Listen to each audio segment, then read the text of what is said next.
John Dickerson is the CBS News political director and moderator of Face the Nation, and good enough to join us here in New York. John, thanks as always for being here. I want to ask you about some reporting of our Major Garrett today that Rex Tillerson, the ExxonMobil CEO, may have climbed to the top of the short list for the as yet unfilled position of Secretary of State. It does bear mentioning this is a man who has done at least business all around the globe. He is obviously a fossil fuel ally and reportedly has rather close ties to Russia and Vladimir Putin. What to make then of his candidacy? Well, I don't know. We'll see if he's actually named. I think what to make of at least the fact that his name is now being floated by people inside the Trump organization is that the interesting path that the Secretary of State pick has taken, because there seems to be that it seems that Donald Trump was, and may still even be, genuinely interested in Mitt Romney, which would be extraordinary for somebody who has punished his enemies as much as Donald Trump has and who's made a career of that.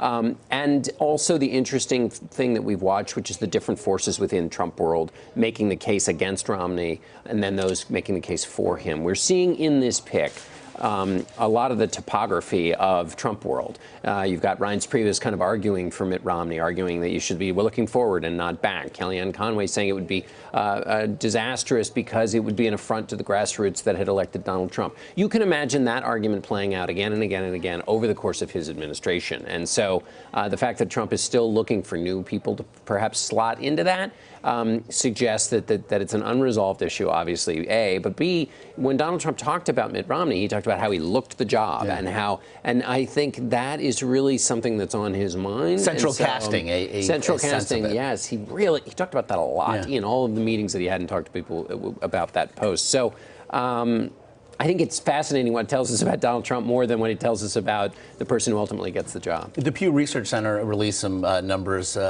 speaking to the electorate's feelings about the cabinet picks thus far. Roughly half the cabinet's been filled, some rather in an orthodox fashion. What do you make of the fact, though, that America would seem to be far less confident in the president-elect's choices than those of his predecessors? Yeah, I think the choices part of it, I think, gets, I'm not sure how much, I don't know how much it matters. I think people can change their views on that pretty quickly. In other words, they don't know these people, they're not names you know, and therefore that's uncertain. Even James Mattis is a name a lot of people know in Washington, isn't well known in the country. Oftentimes, so when Barack Obama, for example, picked Hillary Clinton, wow, that's a name everybody knows. The people who liked Hillary Clinton approve of that. It sends a signal about stability. Donald Trump is sending the opposite signals. He's sending signals of disruption. And so that naturally people are going to be kind of wary about that. I thought the other interesting Pew number was just how bad his approval ratings are, Donald Trump's approval ratings. Usually you get a bump when you win. Yeah. If you start with approval ratings that low, that's tough. I mean, you're supposed to be the president of the whole country, and if the majority of the country disapproves of you before you've even taken the job, it's harder, given the tough decisions you have to make as president, to turn those numbers around. So that's a challenge for him. We know that he follows his ratings. To him, they are not unlike the television ratings of a former life of his. We also have seen him react, it would seem almost in real time, to attacks that he sees against himself in the media. Is there a sense, and perhaps Secretary of State becomes outsized in this way as well, that if nothing else, you said it might not matter, but how much do you think it matters to him? That people approve of his pick? Yeah. I don't think approve of him. I don't think he cares. He thinks the rating agency is rigged. So with television, in part because the numbers were good, he thought, well, the great ratings mean something. Yeah. But in this case, he thinks the polling organizations don't represent America, and therefore their numbers don't mean anything. So I think he's rolling on just fine in that regard, because he doesn't. He basically, I think, believes that they were as wrong as they were about the election.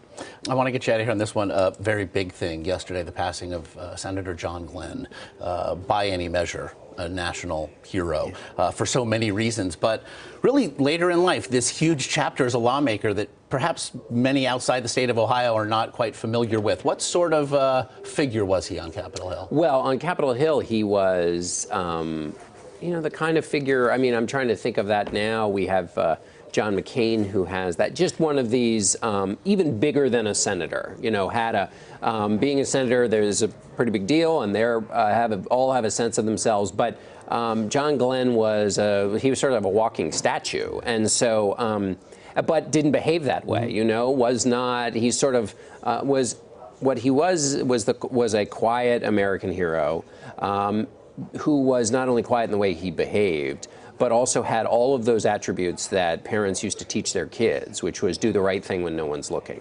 have character when it counts, and so that's, you know, the kind of person he was as a senator and as a man, and we don't really have that many people like that walking around anymore. We have so many American heroes as a result of the two wars that America has been fighting, but he was still of a different order even than a military hero because of well, obviously what he did in the space race. A paragon who deserved to be one, certainly. John Dickerson, as always, we appreciate it. Thanks, Josh. And please do join John on Face of the Nation this weekend. His guests will include President-elect Donald Trump's senior transition advisor, Kellyanne Conway, as well as Arizona Senator John McCain, who you just heard him invoke there, and Vermont Senator Bernie Sanders. Again, that's this Sunday at 11 a.m. Eastern right here on CBSN.